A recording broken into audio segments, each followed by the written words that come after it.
Good afternoon, everyone. It's a real honor to join this crucial conversation today with such esteemed colleagues and experts. We are gathered today to discuss the relationship between media, democratic freedom, and the protection of minorities. This is not an abstract academic exercise. It's about the ethics we use to shape our world. My perspective as a journalist is this. The media is democracy's most powerful tool, a tool capable of profound impact, both good and bad. The media is rightfully referred to as the fourth estate. We, as journalists, are entrusted with the unique responsibility to inform the public, hold power to account, and act as a crucial safeguard for democratic values.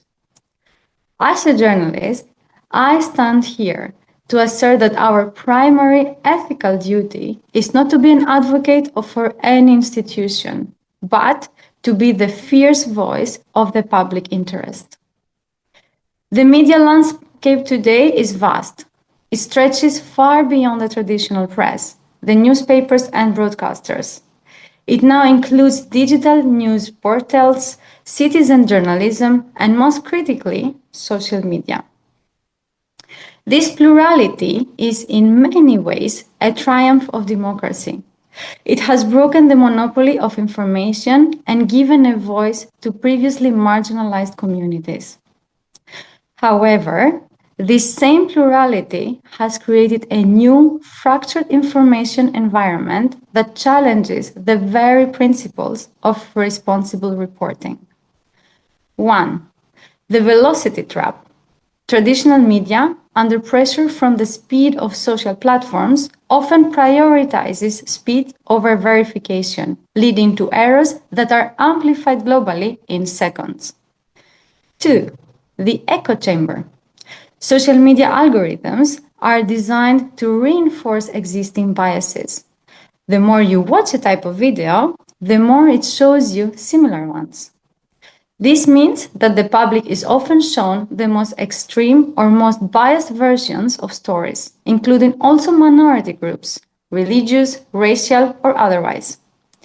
In this environment, the failures of the media can compromise democracy itself.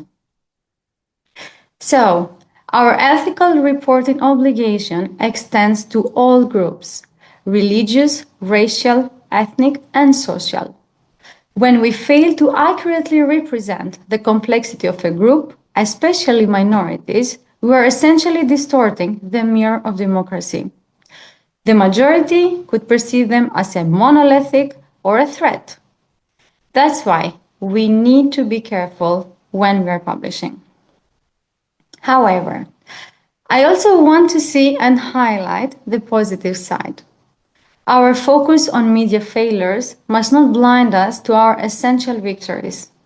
We must remember that the media is not always biased, but is crucial for democracy, and I really wouldn't want you to lose trust on it. There are many investigative journalism triumphs. Without the persistent ethical work of journalists, countless cases of systematic abuse and corruption would never be exposed. The press has been instrumental in uncovering human rights abuses, holding politicians and powerful corporations to account, and sparking legislative reforms. Also, the media gives voice to the voiceless. Responsible media provides the forum where minority voices can speak truth to power and have their grievances addressed. The media's positive role is the reason we must fight for its integrity. So, what we must do? If the press is to be a force for peace and democratic freedom, we must recognize our influence and act with discipline. I offer a two-part commitment for both journalists and for citizens.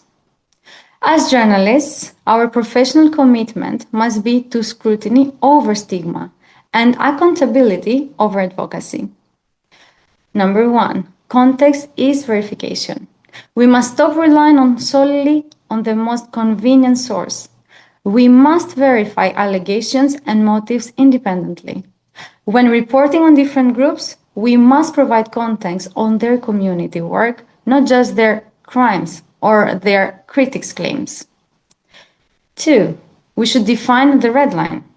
We must draw a clear professional distinction. Legitimate scrutiny focuses on actions like fraud, violence, abuse that are verifiable facts. Unacceptable stigma targets identity or beliefs that relies on prejudice. Our reports must be about the misconduct, not what differentiates someone. For example, many times I listen to the news saying, the 25-year-old Romanian or other ethnicity did this bad action. How many times have you heard the 25-year-old British did this bad action? Not many. Remember that words can stigmatize and have a power. Number 3, we should broaden the newsroom's lens. Bias is often a factor of homogeneity. We must strive to diversify our newsrooms and ensure reporters covering minority groups have the training and cultural competency to understand what they are covering, avoiding partial journalism and simplifying complex issues. Citizens also have the publishing power and responsibility, which includes the social media use. Journalism's future does not rest solely with the journalist. It rests with the citizens who consume our content, but who also create content. So, what can they do?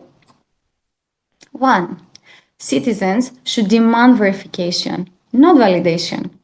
On social media, remember that the most emotionally resonant headline is not always trustworthy.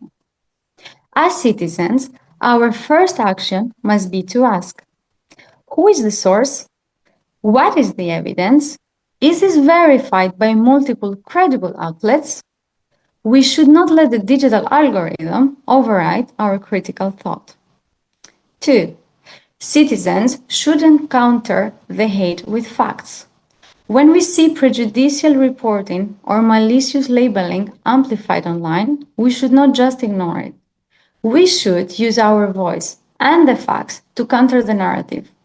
We should respond proactively with evidence so that all sides are heard. 3. When we share or produce content, remember that we should consider, what is our goal? Does the content affect someone? In conclusion, a free press that is ethical, rigorous, and fair is the most powerful guarantee of democracy and the most reliable safeguard for every minority. Let us, as an industry and as a community, commit to using this powerful tool with the professional discipline and moral responsibility that the democracy demands. Before you publish, before you share, ask yourself this defining question. Who do you choose to be in our community? Our word? If you're a journalist, will you be the watchdog of democracy? Or will you chase click-based news and titles creating misjudgments? If you're a citizen, will you be easily influenced by unverified sources and drawn into bullying? Or will you be a responsible global citizen who inspires? The power to shape reality lies in your hands. And remember this, words have power. Use them wisely. Thank you.